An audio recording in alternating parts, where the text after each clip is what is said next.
Assalamu alaikum. Chapter 14, we are talking about chapter 14, first year biology, transport. A very important topic we are going to discuss in this video lecture. Topic name is ascent of sap.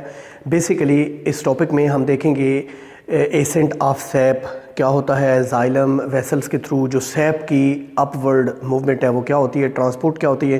Then हम इसमें मुख्तलिफ तरीके जो हैं वो देखेंगे ascent of SAP के, जिनमें से एक है क्वाइन टेंशन थेरी, दैन है रूट प्रेशर, फिर है ब्लीडिंग और फाइनली जो है इम्बाइबेशन। ये चार डिफरेंट चीज़ें जो हैं हम इस लेक्चर में देखेंगे। Ascent of sap, what is sap? First of all we need to know sap क्या होता है। जाइलम वेसल्स के ज़रिए पानी ट्रांसपोर्ट होता है रूट्स से, जो साइल से रूट्स अब्जॉर्ब करती हैं to the leaves of the plants. Basically ये प्योर वाटर नहीं होता, इसमें बहुत सारे साल्ट्स और मिनरल्स डिज़ाल्व्ड होते हैं। मिनरल्स प्लस वाटर या water plus minerals dissolved in it are called SAP.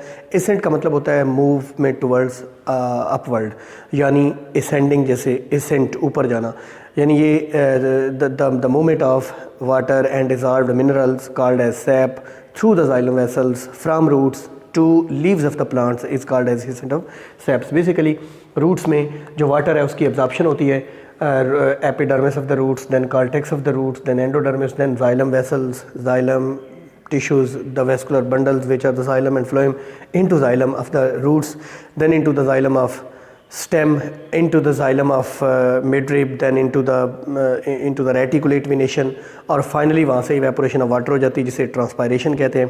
Transpiration की वजह से ट्रांसपायरेशनल पुल मिलता है। हम देखें अगर कि जो हमारे घर में इलेक्ट्रिक मोटर है, वाटर मोटर है, पानी की मोटर है, उसको हम चलाते हैं, इलेक्ट्रिसिटी कंज्यूम होती है और वो बहुत प्रेशर के साथ पाइप्स के ज़रिए पानी जो है ऊपर टैंकी में मुंतकिल करती है। लेकिन पौधे जो इस हमारे घर के ऊपर पड़ी टैंकी से कहीं बुलंदी पर होते हैं, पानी कैसे ट्रांसपोर्ट करते हैं, कौन सी फोर्स ऑफ अट्रैक्शन है जो इनको हेल्प करती है, हम मुमकिन जो इसकी एक्सप्लेनेशन है वो देखेंगे। स्टूडेंट्स, चार तरीके मैं यहाँ पे डिस्कस करूँगा। क्वाइन टेंशन थेरी है, रूट प्रेशर है, इम्बाइबिशन है और ब्लीडिंग है। First of all coin tension theory. Coin tension theory ये डिक्सन ने पेश की थी। डिक्सन एक साइंटिस्ट का नाम है जिसने पेश की थी। इसमें मैस फ्लो होता है। बेसिकली मैस फ्लो का मतलब होता है movement of substances in bulk, यानी बल्क ट्रांसपोर्ट जो है, बहुत सारे different substances like water, mineral, salts which are dissolved in the water are moving at once. This is what is called as mass flow. तो cohesion tension theory में different terminologies है जो हम सीखेंगे। क्वाइन क्या है? क्वाइन का मतलब होता है सिमिलर सब्सटेंसेस के दरमियान जो फोर्स ऑफ अट्रैक्शन है। वाटर मालिक्यूल्स के दरमियान हाइड्रोजन बॉन्डिंग होती है। वाटर मालिक्यूल्स की जो एक दूसरे के साथ अट्रैक्शन है, इसे कोहेसिव फोर्स कहते हैं, इसे कोहेजन कहते हैं। दूसरी बात टेंशन। अब देखें, वाटर मालिक्यूल्स एक दूसरे के साथ अटैच्ड हैं, तो वाटर जब ऊपर की तरफ मूव कर रहा है तो एक वाटर मालिक्यूल दूसरे को ऊपर की तरफ प्रेशर लगा रहा है, टेंशन दे रहा है, फोर्स लगा रहा है, इसको टेंशन कहते हैं। तीसरी चीज़ है एडहेजन। एडहेजन का मतलब होता है डिफरेंट सब्सटेंसेस का आपस में जुड़ना। अब वाटर मालिक्यूल्स जो है वो जाइलम वेसल एलिमेंट्स या वेसल सेल्स कह लें, या जाइलम के जो सेल्स हैं, जाइलम वेसल्स के जो सेल्स हैं, उनकी सेल वाल्स के साथ एडहेजन करता है, यानी वाटर जो है वो उनके साथ भी अटैच होता है। इस वजह से एक तो वाटर मालिक्यूल्स की आपस में कोहेजन है, दूसरा ऊपर पानी मूव कर रहा है तो एक मुसलसल ऊपर की तरफ अपवर्ड प्रेशर है जिसे टेंशन कहते हैं, और तीसरी चीज़ है एडहेजन कि वाटर मालिक्यूल्स जाइलम वाल्स के साथ भी अटैच्ड हैं जिसको एडहेजन कहते हैं। उसके बाद देखें, अब पानी के मालिक्यूल्स अपवर्ड मूव कर रहे हैं और वो जाइलम वेसल्स के सेल्स के साथ अटैच्ड हैं, तो जाइलम वेसल्स को पिंच हो जाना चाहिए, अंदर की तरफ दब जाना चाहिए, वो बेंड हो जाना चाहिए, लेकिन ऐसा नहीं होता क्योंकि जाइलम वाल्स बहुत स्ट्रांग होती हैं। बेसिकली इनमें ट्रैकीड्स हैं, इनमें जो है वो जाइलम वेसल एलिमेंट्स हैं, ये सक्लेरन कैमा सेल्स हैं, इनमें सेकेंडरी वाल्स होती हैं, ये हाईली स्ट्रांग हैं। इनकी टेंसाइल स्ट्रेंथ क्या होती है कि किसी चीज़ पे प्रेशर लगाया जाए तो वो टूटने से पहले तक उसमें जो स्ट्रेंथ होती है उसे टेंसाइल स्ट्रेंथ कहते हैं, यानी ब्रेक होने से पहले तक जो स्ट्रेंथ है, ये डीफॉर्म होने से पहले तक। तो जाइलम वेसल्स में बहुत ज़्यादा स्ट्रेंथ होती है, जाइलम सेल्स में बहुत ज़्यादा स्ट्रेंथ होती है क्योंकि इनमें प्राइमरी वाल्स हैं, सेकेंडरी सेल वाल्स हैं, इनमें लिग्निन है, पेक्टिन है, सेलुलोज है, स्ट्रॉन्ग सब्सटेंसेस है due to which it has very much strength in it, tensile strength. Mechanism क्या है? स्टूडेंट्स देखें, ये जो डायग्राम मैंने बनाई है, ये एक ट्री है, ये उसकी रूट्स हैं, ये सतह ज़मीन है, ये उसका स्टेम है, ये उसकी ब्रांचेज और फर्दर लीव्स। अब देखें, what is transpirational pull, what is the mechanism of this cohesion tension theory जो डिक्सन ने प्रपोज किया था। इसके मुताबिक ये लीव्स है, लीव्स की लोअर एपिडर्मिस पर स्टोमेटा होते हैं, ओपनिंग्स होती हैं, पोर्स होते हैं, सुराख होते हैं। वहाँ से जब वाटर मालिक्यूल इवेपोरेट होता है तो एक वाटर मालिक्यूल जब स्टोमेटा से बाहर आता है तो इधर से विंड वगैरह आएगी, उसे उड़ा के ले जाएगी।